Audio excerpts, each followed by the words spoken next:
Assalamualaikum warahmatullahi wabarakatuh. Halo semuanya, perkenalkan nama saya Eka Nur Fadila dari Program Studi Pendidikan Matematika Angkatan 2024. Jadi, hari ini saya akan mewawancara di SD Alam Aisyah yang terletak di Banua Anyar. Saya akan wawancara dengan salah satu guru wali kelas di sini untuk bertanya mengenai implementasi lahan basah dalam pembelajaran matematika. Saya di sini akan melakukan wawancara dengan Ibu mengenai implementasi lahan basah dalam pembelajaran matematika. Jadi pertanyaan pertama, menurut Ibu, apakah bisa lahan basah ini kita kaitkan dengan pembelajaran matematika yang ada di SD ini? Kalau lahan basah pasti bisa, karena juga di sini kan menonjolkan SD Alam menonjolkan alamnya gitu. Jadi secara langsung harusnya sendiri kan SD Alam itu menjadikan alam itu sebagai media belajar.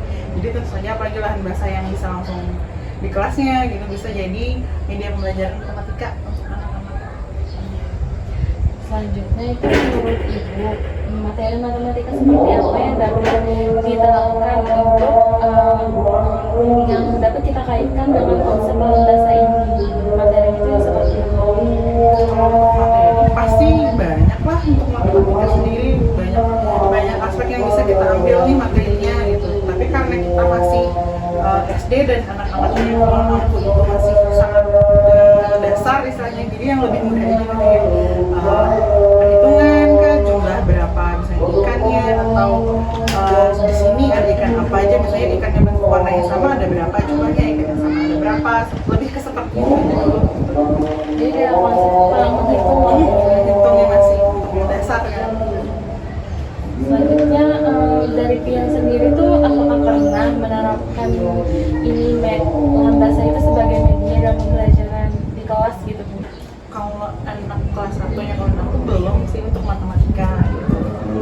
Lebih cowok mungkinan nanti di atas-atasnya kan sudah bisa gitu, karena memang kelas 1 masih pengenalan anaknya. Ibu, pandangan Ibu nih, kalau kita pendekatannya secara kontekstual ini langsung dengan alam kan, apakah itu bisa meningkatkan pemahaman siswa dalam pembelajaran matematika?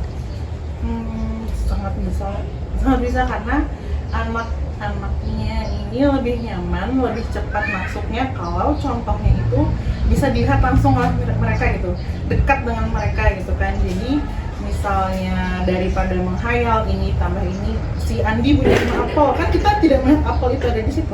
Kalau di lahan basah kan di sini nih ada ikan gitu kan, pasti ada ikan di lahan itu. Jadi kan mereka pasti bisa menghitung langsung, oh ikannya 1, 2, 3, 4, 5 misalnya gitu. Jadi anak-anak tuh merasa lebih nyaman untuk, oh di sini ada ikannya nih, bisa kita hitung langsung gitu. Jadi dia tidak sulit memikirkan apel buah ini misalnya gitu.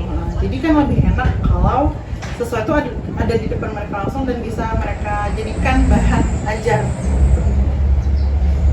Untuk pertanyaan terakhir Bu, dari Ibu sendiri apakah ada saran atau harapan gitu Bu untuk perkembangan lahan basah ini sebagai media gitu dalam pembelajaran matematika?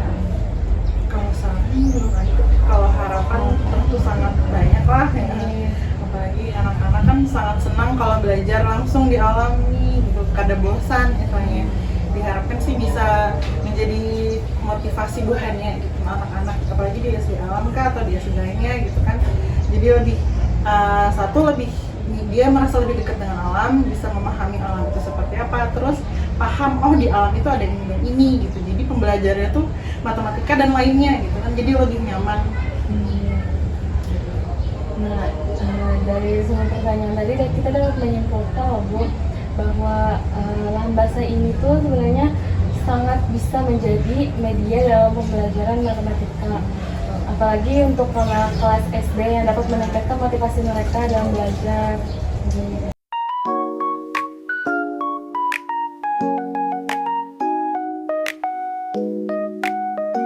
Sekian video wawancara dari saya, semoga apa yang saya dapatkan dapat bermanfaat.